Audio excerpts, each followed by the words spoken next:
হবে। আমরা দীর্ঘদিন যাবৎ এই আনোয়ারা গ্রুপ আসছিল ছোট, হয়েছে অনেক বড়। আর আমরা এই আনোয়ারা শ্রমিকরা তিলে তিলে তিলে তিলে শেষ হয়ে যাচ্ছি। এই অবস্থা চলতে দেওয়া যায় না। এখন আমাদের দেশের আইনে আছে, শ্রম আইনে বলা আছে অর্জিত ছুটি। আনোয়ারা গ্রুপ কয় কাগজ মধ্যে নাই। আইনে বলা আছে বোনাসের কথা। এখন তারা দেয় 6-9 কইরা।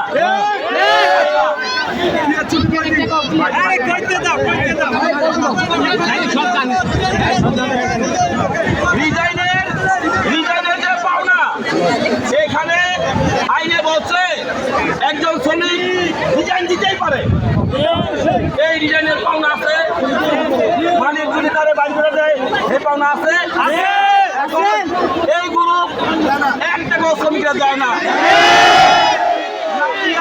কি করে নিজেরা বড় হয়, ওই গাজীপুরে ফ্যাক্টরি করে, খাবারে করে, এই জায়গায় জমি কিনে, ওই জায়গায় জমি কিনে। আপনারা জমি কিনেন, আমার আপত্তি নাই, কিন্তু আমাদের না দিয়া যদি আপনারা আমাদের টাকা আফসোস করেন তাইলে আপনার ছাড়বো না।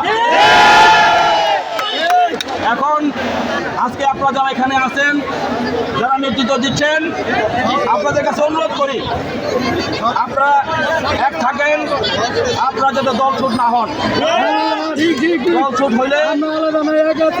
দল ছুট হইলে আমরা হেরে যাবো। এখানে পুলিশ আছে, অনেক পুলিশ আসছে, আরো হয়তো পুলিশ আসবো। এখন আমরা কিন্তু ভাই ঝগড়া করবো না, আমরা আছি আমাদের দাবি নিয়ে। এই তো এখন এই কারণে আপনাদের মধ্যে থেকে ভুলতার নেতৃবর্গ অন্তত 10 জন বা 20 জন হন, যাদের নিয়ে আলোচনা